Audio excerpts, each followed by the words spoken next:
Nagbabalik muli ang inyong tagapaglingkod ng mga balita at pawang katotohanan lamang. Naging mainit nga na usapin sa Senado ang talagang ginawa na karumal-dumal na pamilya Ruiz na ito kay Nanay Alvi Vergara matapos ngang pasayawin at bugbugin at hindi pasahurin ay talagang naggalit nga ang maraming netizen lalong-lalo na di umano sa nagiging hearing na talaga naman na nangako itong si Jinggoy Estrada na talagang ipapakulong ang pamilya Ruiz na ito pag napatunayan ang mga kagagawan kay Nanay Alve Vergara. Ngunit makikita natin mga kaibigan na talagang bugbog na ang katawan ni Nanay Alvi Vergara at hindi na nga ito makakita. Kaya naman ang kahilingan ng taong bayan ay hustisya para kay Nanay Alvi Vergara sa mapamilyang Ruiz na ito. Ayon pa nga sa maraming netizen, wow naman si Madam, madaming abogado para mapagtakpan ang ginawa niyang kahayupan, kaya niyang magbayad ng maraming abogado. Pero yung katulong niya walang sahod ng maraming taon, sana kung ano ang ginawa mo sa katulong mo, ganun din ang gawin sa iyo para maramdaman mo ang sakit na ginawa mo. Hanep, walang sahod, wala pang paligo, bakit Mr. Ruiz sayang ang tubig at sabon, mahiya ka naman, Franz, sa balat mo. Sana sa mga biktima panang mag-asawang ito, sana lumutang din para malakas ang kaso ni Ate Alvi at maparusahan din ang mga mang-aabusong amo na to. Panoorin nga natin ang buong detalye at huwag kalimutan mag-subscribe sa ating munting channel. Mga lawyers nito, do you belong to one law firm?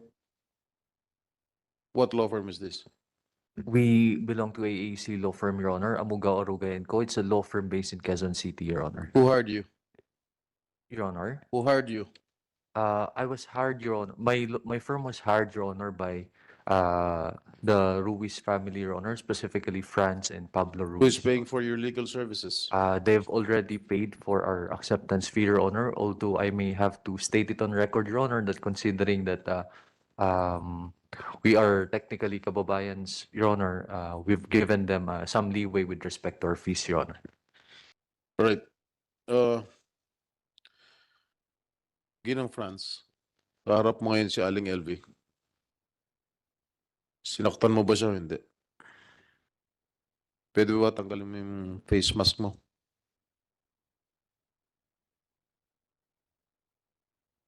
Di na ako magpapaligoy-ligoy pa. Good morning po, Your Honor. Hindi po. Saan ang galing yung mga sugat niya? Yung mga sugat niya po, yun yung tamad po siya maligo. Minsan inaabot ng apat na araw, 5 araw siya maligo. Tapos po, yung mga sugat-sugat po niya na yan, nakakamot niya po. Ibig mo sabihin, yung pagkabulag niya, nung nakita niyo sa x-ray yung kanyang bungo, na deformed na yung kanyang ilong, dahil sa pangkamot, dahil sa pangangamot niya. Hindi po. Oh, Yung po yung pag-aaway nila magkakasama daw dun sa likod. Yung late ko na rin po nalaman, Your Honor, na nag-aaway-aaway pala sila sa likod kapag halimbawa magkakasama na po sila. meron, Aling LV, meron ba kayong kaaway doon? Wala pong kaaway doon. Wala ho kayong kaaway. Opo. Ang sinasabi kasi ng amo mong babae, na si Ginang France, yung sanhi ng sugat mo ay dahil sa pangangamot mo raw. Hindi po yung totoo. At nag-aaway-away daw kayo nung magkakasama doon. Yung mga Hindi kasamahan po. mo doon. Hindi po. Your Honor, yung po yung at LB, alam mo yon nung ginamit mo yung gamit ni GM at saka pinasok mo sa kwarto kaya sinuntok niya yung gilid ng kaliwang mata mo. Alin? Diga at LB, alam mo po yon. You address the chair, okay? Oy, Alam na po yun. Hindi po yung totoo. Ikinakaila ni Aling LV yung sinasabi mo, Ginang France. totoo po, Your Honor, na yung kasamahan niya po ang nagsuntok sa kanya ng kanyang mata, na kaliwang mata niya. Gawa po ng pinakalaman niya yung brief ng kasamahan niya, tapos ginamit niya po yung mga gamit niya at saka ginawang basahan yung mga damit. Tapos, Your Honor, sabi nung boy namin na isa na yun, pinasok niya daw po siya sa kwarto. Wala din po kami alam, Your Honor, kasi po, gabi na po yun, nakasara na po kami, doon po kami sa kabilang kwarto nakatira. Sila po, magkakasama, 3 kwarto po. Paano siya nabulag? Nung pumasok po sa amin ng Ate LB, 2019, August 10, 2019, birthday po ng kapatid ko, pumunta sa amin ng Ate LB. Tapos po, nung August 11, nagsabi po sa akin ng Ate LB, pwede ka akong pumasok, sabi ng ganun, kasi wala akong matuluyan. Dahil sabi niya ng ganun, sa amin, hindi ako pinapakain hanggat hindi ako nagtitinda ng buko juice. Bakit ka ako, wala kang pamilya? Sabi sa akin, sabi niya po sa akin. Di sabi ko po sa Ate LB, sige Ate LB, kung halimbawa wala ka mauwian, ikaw, sabi ko, pero subukan ko muna kung saan ka marunong, kako po. Tapos, Your Ang Honor, tinatanong ko, Ginang Franz, Po. paano siya nabulag? Huwag ka na magpaligoy-ligoy pa, sagutin mo lang akong nung diretsyo. pagpasok niya po sa amin, medyo may puti na po yung gilid ng kanyang mata. May mga gilid na po yung mata niya. Pagpasok, nakita niyo yung picture niya? Yung nung bagong pasok siya? Nung may clip yung buhok ni Aling LV? Your Honor, hindi naman po yan ang itsura ng Ate LB nung pumasok sa amin, Your Honor. Can we show that again, technical? Ayan. Buong-buo ang mata. Your Honor, ito po ang picture ng Ate LB nung pumasok sa amin. Hindi lang. Aling LV? Ay, hindi niya makikita pala yan. Pwede natin tanongin, nung pumasok ka noong 2017, nakakita ka pa, 2 mata? Opo, malinaw na malinaw po ang mata ko. So, kailan ka nabulag yung kaliwa? Yung kaliwa ko po, dahil sa kanila, sa pagsusuntok po nila. Yung kanang mata, kailan nabulag? Nauna yung kaliwa, tapos sunod yung kanan? Opo. Kasi ang sinasabi ni Mrs. Garcia Ruiz, Franz Garcia Ruiz, medyo maputi-puti na raw yung mata mo nung pumasok ka sa kanila. Hindi po totoo yun. So, nakakita ka pa noon. Opo. Ano yung litrato pinapakita mo? Your Honor, pumasok po kasi ang Ate LB po sa amin, hindi 2017. 2019 po, August 11, 2019. Oh. Ito po ang itsura ng Ate LB nung pumasok po sa amin, Your Honor. Kailan siya pumasok sa kanila? 2017. 2017. Oh. Your Honor, ang 2017 po nasa barangay 6 kami, ang 2019 po nasa barangay 7 po kami. Pero kanina, sinabi ni Ma'am Lisa na nakita raw niya, yung litratong ito, na yun ang daw unang pagkikita nila ni Manang LB. Siguro maayos pa, nakakita pa.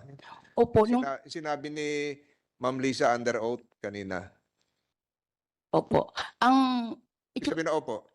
Ang itsura po ng Ate LB nung pumasok sa amin, yung mata niya po, medyo may puti-puti na po yung gilid ng mata niya. Ngayon po, kaya po nagkaroon siguro ng damage dito sa gilid ng kanyang kaliwang mata. Gawa po nung pag-aaway nila nung isang boy namin. Late ko na rin din po nalaman na ganun nga po. Pero nakita ko nung pinag-usap po silang dalawa, ba't ka ako may ganyan ka, Ate LB? Nag-away po kami, sinuntok po ako ni GM, sabi niya po. Gano'n raw siya kadalas suntukin ni JM? Hindi ko naman po sila, Your Honor, nababantayan kasi doon lang po ako sa unahan na nagtitinda. Assuming totoo yung sinasabi mo, o anong ginawa mo bilang amo? Pinagharap ko po silang dalawa, bakit mo ako sinuntok ang Ate LB? Sabi niya po, paano ate, ginamit niya lahat ng gamit ko. Pag uwi ko dito, lahat ng damit ko, ginawa niyang basahan. Sabi, hindi lang po yan ate, hindi lang ako nagsasabi sa inyo, pinapasok niya rin ako sa kwarto. Tinadyakan ko pa nga yan, nung pinasok ako sa kwarto. Ba't ngayon ko lang ako nalalaman yan? Ano Ate LB, ang masasabi mo dyan? Ay, sorry, GM, sabi niya, hindi ko na ulitin. O ikaw, ano naman ang ginawa, ba't ginanon mo naman sinuntok? Sabi ko po, Your Honor, dapat hindi mo pa ako sinaktan ng Ate LB.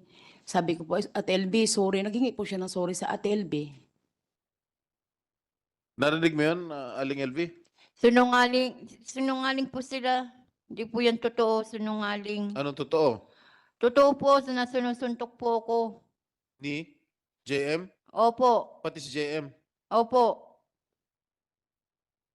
Pati si JM? Teka muna, Pati po yan si Ate Franz. Teka muna, sa Senator Estrada. Ano ba ang sinasabi mo kaya? JM o GM? May GM ba? General Manager o yung JM? Ano ba yon? Si GM po yung boy namin yun. JM, yung boy. Sinuntok ka rin? Opo, parehas po sila ng amo kong babae. Bakit ka sinusuntok ng JM? Utos po ng amo ko. Your Honor, hindi po totoo yun. Kasi si GM po, may gusto po siya kay GM. Sa katunayan nga po, pati yung bubong po namin, sinunog ng Ate LB dahil nagsisilo siya doon sa isang tindira po namin. Alam mo, Aling Franz, sana huwag ka nang gumawa ng kwento.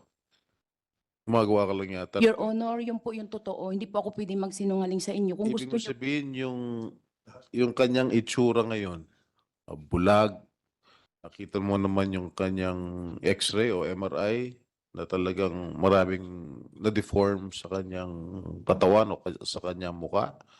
Magagawa ba yung magagawa ba ng isang tao lamang?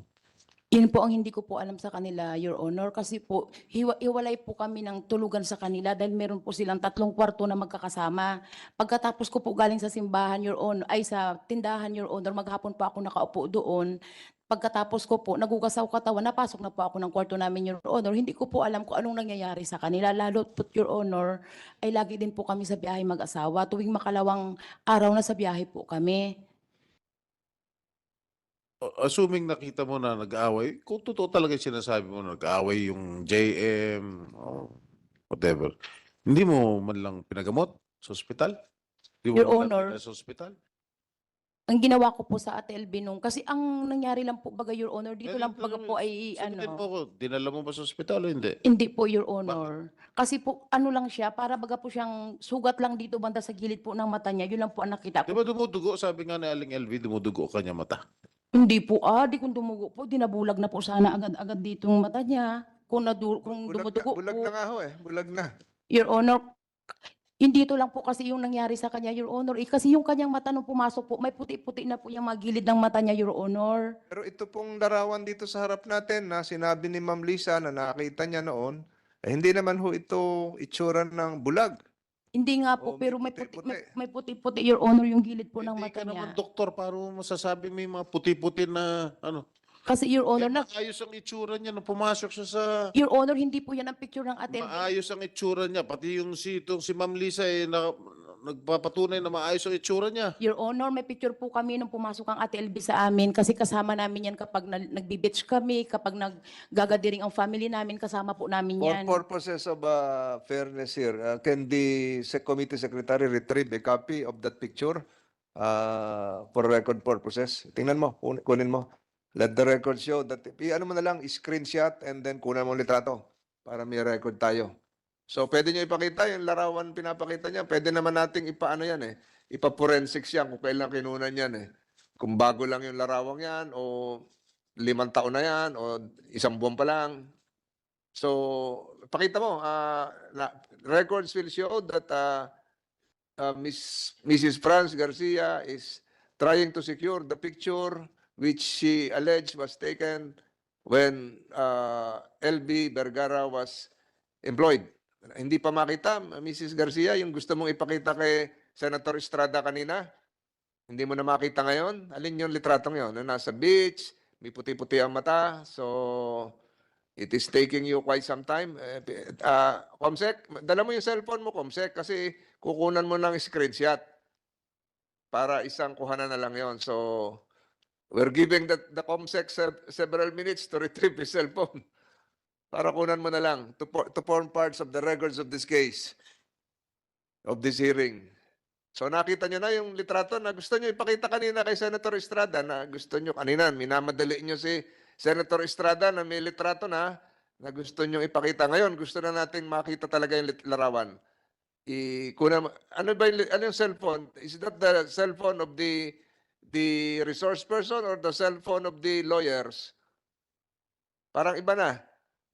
Yung pinapakita mo, get the picture from the cellphone of Mrs. Garcia Ruiz. Hindi na makita yung litrato? Your Honor, pinorward ko po sa aking lawyer kanina. Pinorward niya. Hindi, yung gusto mong ipakita kay Senator Estrada, Yun po. sana makita na ng... Comsec, kunan mo na ng litrato para ma-compare natin. In the spirit of fairness, we are trying to secure the photo that you are trying to show a while ago, that you tried to show a while ago to Senator Estrada. So, hindi pa nakikita? Oh, cellphone mo. Kaya, may date naman yan eh. Lalabas naman ang date dyan. At saka na makikita kung kailan yan kinunan. Nakuna na, Comsec? Mr. Chair, habang hinintay natin na ma-flash sa screen, Aling Franz, Ginang Franz, Please Yes. proceed. Yes, Your Honor. ano ba trabaho niyo at kinabubuhay ninyo?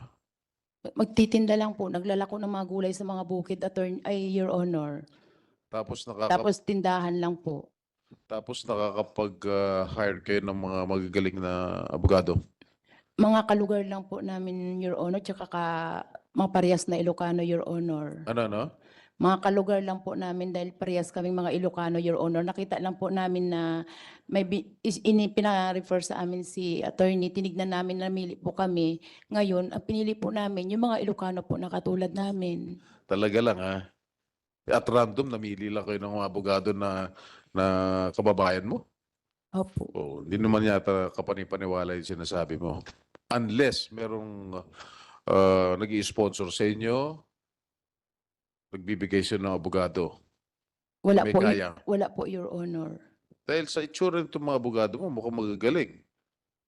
At mahal ang mga serbisyo nito mga ito. Pagkababayan Eh naman. kung talagang ang hanap buhay nyo lang ay nagtitinda Opo.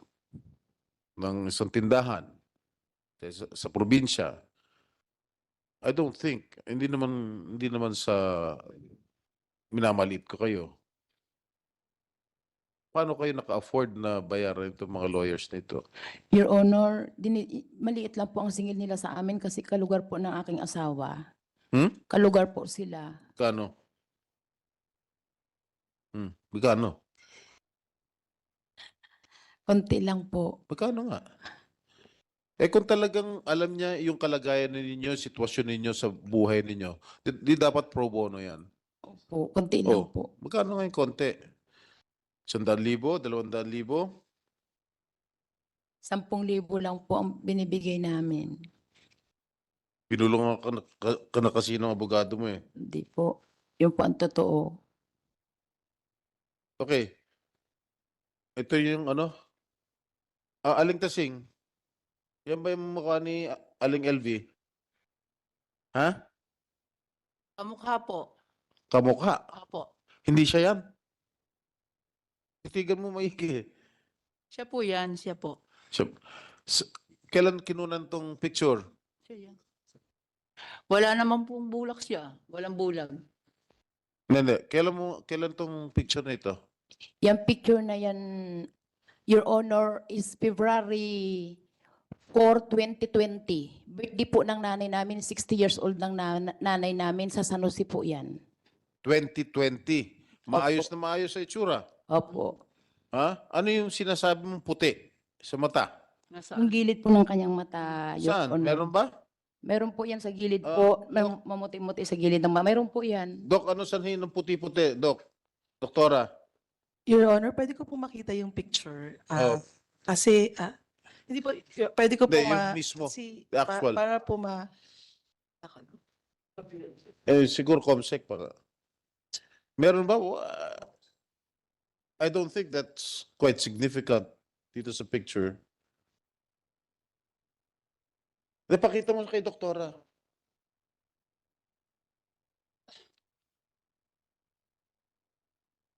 Aling Tasing, siya yan ha? Siya yung kapatid mo, si Aling LV. Your Honor, parang wala naman pong mga white opacity, Your Honor. Ano yung sinasabi mong white, Franz? Mismo yung doktora nagsasabi, wala naman ng kagalos-galos. Ang linis-linis. Your Honor, yun dito po sa gilid ng ganito niya, may mga maliliit na pong puti-puti, Your Honor. Pwede may close up, doktora, yung picture.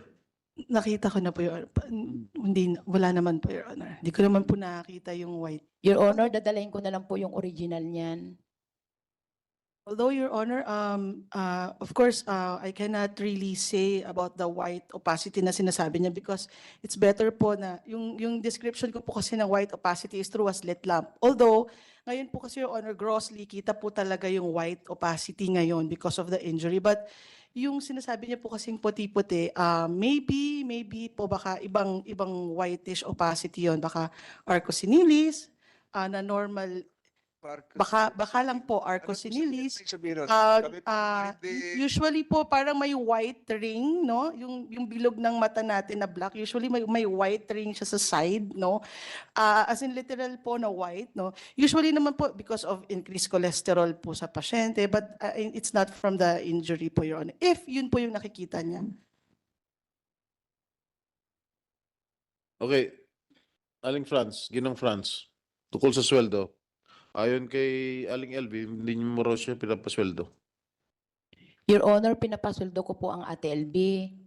Mula nung pumasok sa akin ng 2019, nung pumasok isang araw sa tindahan po sa loob ng palengke, kasi isang araw po, Magkano sweldo mo sa kanya sa isang buwan? sa isang buwan po, nung pagkatapos ng isang araw, bali, start po ng August 12 po yun, 5,000 po ang monthly. Kasi po pandemic po yun, Your Honor. Ano? Pandemic po kasi yun, Your Honor. Ano? Pandemic. Pandemic? Opo. 5,000. Opo. Yan, kailan? 2019 po, Your Honor. Kasi 2019 po nagsimula ang Ate LB sa akin na masukan, Your Honor. Hindi po 2017 eh. Pandemic po natin nagsimula Marso 20, 2020. Opo. Opo. So kung 2019, wala pa akong pandemic noon. Opo, papasok na po ng pandemic yun. Yung time na mahina na po ang bintahan ng time na yun. Ang pandemic natin ay March 2020. Sa amin po ay March 14 yata eh, nangyari yung sa amin nun. Tapos, hindi, wala pa yung Wuhan. Itong mga doktor wala pa hindi pa natin naririnig yung Wuhan noon. Nung 2019. Di ba? Wala pa noon yung Wuhan. Kaya hindi pa pwedeng sabihin na noong August 2019 ay may COVID na. Wala pa ho. Parang nag-start po parang December. Pero may nare-report na, Kita po namin. naririnig na. Pero nung diniklara ng World Health Organization, hindi po Sa ako atin doktor, March. 2020 na. Opo. 2020 na po. Opo. Oo. Yes po, So Your wala pa Ma'am Franz, wala pa hong COVID noong August 2019. Wala pa ho noon. Teka, Mr. Chair, Aling LV, pumasok kayo 2017. Tama ba yun? Opo, totoo po yun. 2017, August 7. Doon sa pamamahay nila France. Opo. Tapos, ang sinasabi nitong amo mong babae, na 2019 kayo nag-umpisa magtrabaho. Ano Hindi ba? po. Totoo? August 7 po. Ano naging trabaho niya sa kanila? Yung pong sabi niya po, doon na lang daw muna po ako sa kusina, pagluluto muna daw po. 2017. Opo. Your Honor, ang 2017 po namin, sa kalsada po kami, Your Honor, doon po kami nagtitinda, kubol-kubol lang yun. Yun yung nabanggit ng Ma'am Lisa, nasa gitna lang po kami ng kalsada ng 2017, 2018. Ate LB, nung pumasok Sa 15 daw ho yun, sabi ni Opo, Ma'am Lisa. 15, 16, 17, 18, nandun po kami sa kalsada na yun, Your Honor. Ate LB, nung pumasok po kayo sa akin, diga po ay nasa barangay 7 tayo, Ate LB. Ate LB, O yung tanong sa Opo. sa chairman, hindi ho ay, sorry po. Oho. Your Honor, nung pumasok po ang Ate LB sa amin, ay nasa barangay 7 po kami, Your Honor. May mga mayor's permit po ako, Your Honor, na magpapatunay na magkaibang barangay 7 at barangay 6. Till 2015 to 2018 na barangay 6 po kami sa kalsada po, Your Honor. Kaya ang Ate LB 2019. Pero nagtrabaho sa inyo si Aling LV na hindi mo pa siya kilala noong 2017? Hindi po, Your Honor. Hindi po, Your Honor. Paano nangyari yun? Aling LV, hindi ka pa raw kilala ni Ginang France noong 2017. Kilala na po ako niyan. Nandun na po siya sa may sa pesto namin, sa tindahan. Yung pong sinasabi niya, nagtinda po kami sa Tianggi-Tianggian ang tawag namin. Nasa kalye raw. Opo, sa Tianggi-Tianggian po yun. Tuwing umaga po, na madaling araw, pumupunta na po kami doon. Ano ginagawa mo, Aling LV doon? Minsan po, sinasama niya Sa dami ng sugat, tingang parang pritong sitsaron at pagkabulag ng mata ay bakas ito ng abuso ng pagbubugbog, hindi ito makukuha sa di paliligo at kamot. Nakakadismaya ang alibay mo, madam, na di mo alam ang nangyayari sa loob ng pamamahay mo na ikaw naman pala ang may gawa neto. Yung mukha ni Mr. Ruiz nakakatakot, halatang salbahi, yung asawa halatang under desire. Justice for Nanay Alvi, may sakit yan, di normal yan.